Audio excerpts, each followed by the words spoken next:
Hello बच्चों, let's take a given question. The question says the factor on which the strength of magnetic field produced by current carrying solenoid depends are option A magnitude of the current, option B number of turns in the solenoid, option C nature of core material inside the solenoid, option D all of the above. So to understand this question, we need to understand about the concept of solenoid. So solenoid की हम बात करेंगे. So basically इसका structure पहले हम बना लेते हैं, that we will have a better understanding. So इस तरीके से जब हम कंडक्टिंग वायर को लेके वाइंड करते हैं, सो ये स्ट्रक्चर, और जब इसमें करंट फ्लो करता है, let's say current I is flowing, so इस स्ट्रक्चर को हम कहते हैं सोलेनॉइड. अब यहाँ पे हम देख सकते हैं कि current is flowing in the loop.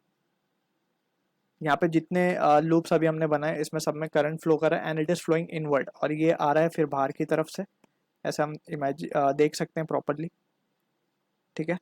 तो यहाँ पे सबसे पहले तो हमें ये पता होना चाहिए कि सोलेनॉइड में ये जो कॉइल्स हैं, ये सारी की सारी current carrying coil produces magnetic field. Already we have studied the magnetic effect of current, जिसमें हमने पढ़ा है कि current carrying coil produces magnetic field या फिर current carrying conductor produces magnetic field. अब in this situation this coil will also produce magnetic field, and this magnetic field direction can be calculated or determined using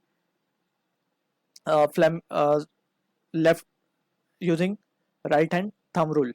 ठीक है. According to which we need to curl the finger of right hand in the direction of current and thumb will give the direction of magnetic field. So in this situation magnetic field का direction जो आएगा वो इस तरीके से बाहर की तरफ आएगा. So this will be representing the north pole and this side will be representing the south pole. ठीक है. और ये इस तरीके से बाहर जो है वो लूप क्रिएट हो जाएंगे. ठीक. So this is how the magnetic field is been generated. अब यहाँ पे हम देख सकते हैं कि जो सिचुएशन होगी, ये मैग्नेटिक फील्ड बन गई हमारी फॉर अ सोलेनॉइड. अब इनसाइड हमें चेक करना है कि किस किस फैक्टर पे हम मैग्नेटिक फील्ड को दिखा सकते हैं या बना सकते हैं. तो यहाँ पे अगर हम ध्यान से देखें, मैग्नेटिक फील्ड जो ये क्रिएट हुई है inside, it is of uniform nature. ठीक है. अब ये मैग्नेटिक फील्ड किन किन फैक्टर से हम इनको अल्टर कर सकते हैं, that is what they are asking in the question.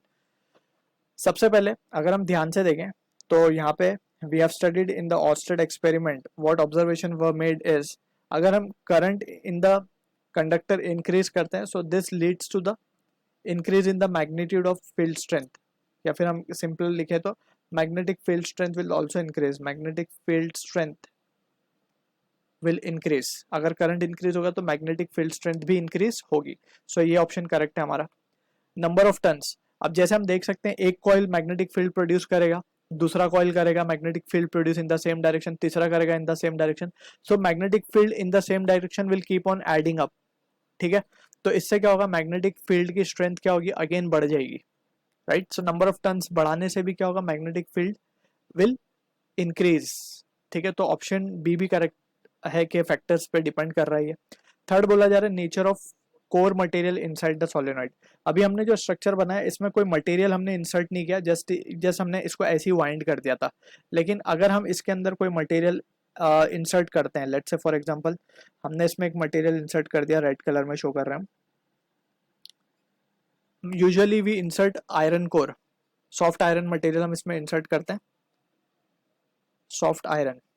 तो इससे क्या होगा, soft iron will get magnetize, क्योंकि मैग्नेटिक फील्ड में रखा, तो ये एक ऐसा मटेरियल है कि जो मैग्नेटिक फील्ड में रखा जाए तो खुद भी मैग्नेटाइज हो जाएगा. तो जब ये मैग्नेटाइज हो जाएगा तो ये अपनी खुद की मैग्नेटिक फील्ड भी प्रोड्यूस करेगा. So in that sense we can say कि मैग्नेटिक जो फील्ड इनसाइड है वो और स्ट्रॉन्ग हो जाएगी. ठीक है. So it will also depend on the nature of material inside the solenoid. ठीक है. From the situation we can say all of the above will be the answer for the question. I hope you understood the solution. All the best.